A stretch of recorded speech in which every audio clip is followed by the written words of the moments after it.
Hello student. Welcome to my YouTube channel Praja official पर आप सभी का स्वागत है।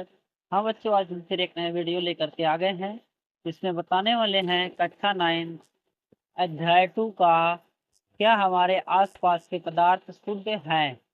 अध्याय 2 चैप्टर नंबर 2 का पूरा सभी हेडिंग हमारे बच्चे लेकर के आ गए हैं इस वीडियो में। हाँ बच्चों, अगर आप मेरे चैनल पर नए हैं तो मेरे इस चैनल को सब्सक्राइब कर लीजिए जिससे और सभी सब्जेक्ट के वीडियो आप तक पहुंच सके। आइए बच्चों, इससे पहले हम वीडियो शुरू करते हैं। आप जुड़े रहिए इस वीडियो के अंत तक ताकि ये वीडियो इसमें सभी हेडिंग आपको समझ में आ सके। आइए बच्चों, हम शुरू करते हैं। पहली हेडिंग इसमें क्या है? पहली हेडिंग क्या है? मिश्रण, मिक्सचर। मिश्रण कहते किससे हैं? मिक्सचर होता क्या है? आइए बच्चों, मिक्सचर की परिभाषा बताते हैं मिश्रण की।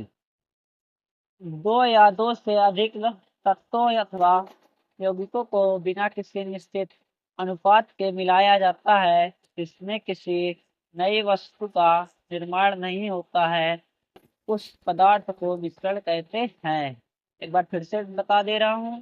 दो या दो से अधिक तत्वों अथवा यौगिकों को बिना किसी निश्चित अनुपात के मिलाया जाता है जिससे किसी नई वस्तु का निर्माण नहीं होता है, जिस पदार्थ को मिश्रण कहते हैं। एक बार इसका स्क्रीनशॉट ले लीजिए जिससे परिभाषा लिखने में कोई दिक्कत नहीं होगी। आइए आगे बता रहे हैं बच्चों, इसका उदाहरण क्या होता है। जैसे शरबत चीनी और जल का मिश्रण है। शरबत क्या है? चीनी और जल का मिश्रण है। एक उदाहरण और बता दे रहे हैं। शरबत चीनी और जल का मिश्रण है। अब इसके बाद हम बच्चों बताने वाले हैं मिश्रण के प्रकार, टाइप्स ऑफ मिक्सचर।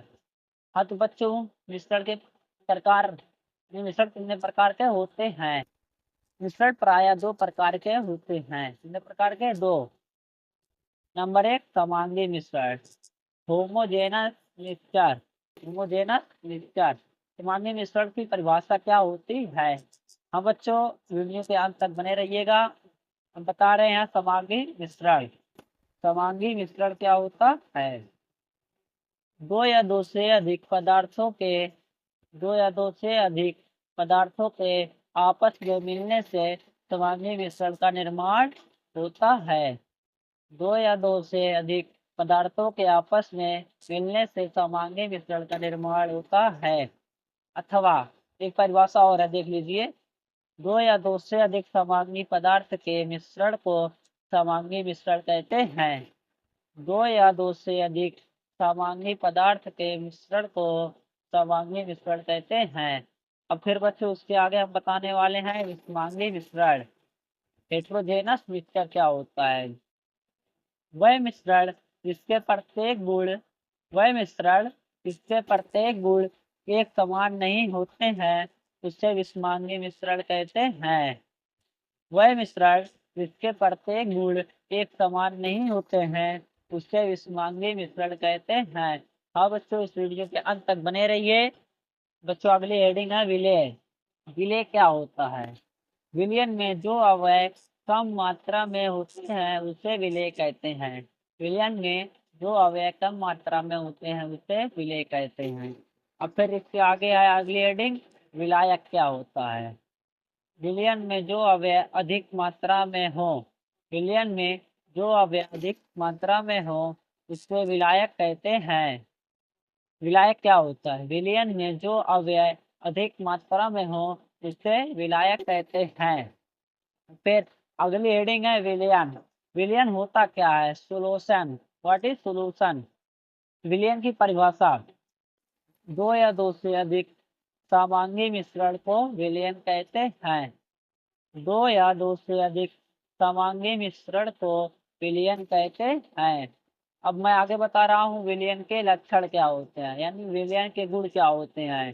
हम कैसे पहचानेंगे कि हाँ ये विलयन है? विलयन समांगी मिश्रण होता है। ये कैसा मिश्रण होता है बच्चों?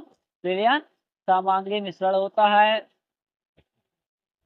विलयन के गुण, विलयन के कण का व्यास बहुत सूक्ष्म होता है। विलयन के कण का व्यास बहुत सूक्ष्म होता है, अतः इन्हें हम नग्न आंखों से नहीं देखा जा सकता है। अतः इन्हें नग्न आंखों से नहीं देखा जा सकता है। विलयन अत्यधिक स्थिर होते हैं। अब बच्चों मैं बताने वाला हूँ विलयन के प्रकार। विलयन के प्रकार क्या होते हैं बच्चों? विलयन के प्रकार यानी कि टाइप्स ऑफ सॉल्यूशन। विलयन सांद्रण के आधार पर विलयन सांद्रण के आधार पर निम्नलिखित दो प्रकार के होते हैं। विलयन सांद्रण के आधार पर निम्नलिखित दो प्रकार के होते हैं। नंबर एक विलयन है संतृप्त विलयन। सैचुरेटेड सॉल्यूशन किसे कहते हैं? संतृप्त विलयन। संतृप्त विलयन वह विलयन होता है किसी निश्चित तापमान पर उतना ही पदार्थ घुल सकता है जितनी की विलयन की क्षमता होती है। अथवा एक परिभाषा और देख लीजिए। दिए गए निश्चित तापमान पर यदि विलायक में विलेय पदार्थ नहीं घुलता है हो तो उस संतृप्त विलयन कहते हैं। तो उसे क्या कहते हैं? संतृप्त विलयन कहते हैं। अरे बच्चों हम बताने वाले हैं अगले हेडिंग संतृप्त विलयन। अनसैचुरेटेड सॉल्यूशन क्या होता है? ऐसा घोल जिसमें विलेय की सांद्रता उसकी संतुलन घुलनशीलता से कम होती है उसे असंतृप्त विलयन कहते हैं। क्या है? ऐसा घोल जिसमें विलेय की सांद्रता उसकी संतुलन घुलनशीलता से कम होती है उसे असंतृप्त विलयन कहते हैं। अब बच्चों हम बताने वाले हैं भौतिक एवं रासायनिक परिवर्तन। भौतिक परिवर्तन क्या होता है एवं रासायनिक परिवर्तन क्या होता है? रासायनिक परिवर्तन का उदाहरण क्या होता है? इसको कैसे हम परिभाषित करें, इसको कैसे समझें? आइए बच्चों हम बता रहे हैं अगली हेडिंग भौतिक परिवर्तन। भौतिक परिवर्तन होता क्या है? वे परिवर्तन जिनमें कोई नए पदार्थ नहीं बनते हैं। वे परिवर्तन जिनमें कोई नए पदार्थ नहीं बनते हैं भौतिक परिवर्तन कहलाते हैं। एक बार इसको स्क्रीनशॉट ले लीजिए जिससे आपको नोट्स बनाने में दिक्कत नहीं होगी। आइए इसका उदाहरण बताते हैं बच्चों। बर्फ का गलन। बर्फ का गलन क्या है? एक भौतिक परिवर्तन है। जैसे कि अगर बर्फ को गल जाएगा फिर जल में आप परिवर्तित हो जाएगा यानी कि द्रव में, फिर द्रव से आप बर्फ में ला सकते हैं। उसी तरह जल का हिमीकरण है। अगर हम जल को बर्फ में बदल सकते हैं तो फिर बर्फ से जल में ला सकते हैं। अब फिर बच्चों को बताने वाला हूँ अगली हेडिंग अगली हेडिंग है रासायनिक परिवर्तन। रासायनिक परिवर्तन वह परिवर्तन होता है वे पदार्थ जिसमें नए पदार्थ बनते हैं। वे पदार्थ जिनमें नए पदार्थ बनते हैं रासायनिक परिवर्तन कहलाते हैं।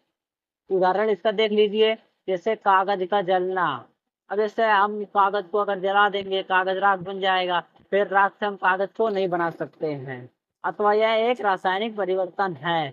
दूसरा उदाहरण है लोहे का जंग लगना। यदि हम किसी लोहे को बाहर रखते हैं उसमें जंग लग जाता है, फिर उसको हम पुनः रूप से लोहे मतलब जंग लगने से छुड़ा नहीं सकते, उसमें जंग लग जाएगा। यह एक रासायनिक परिवर्तन है।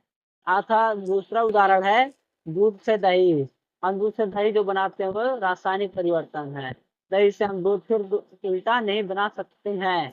तो यह रासायनिक परिवर्तन का उदाहरण है। अगली हेडिंग में हम बता रहे हैं बच्चों धातु क्या होती है? मेटल्स।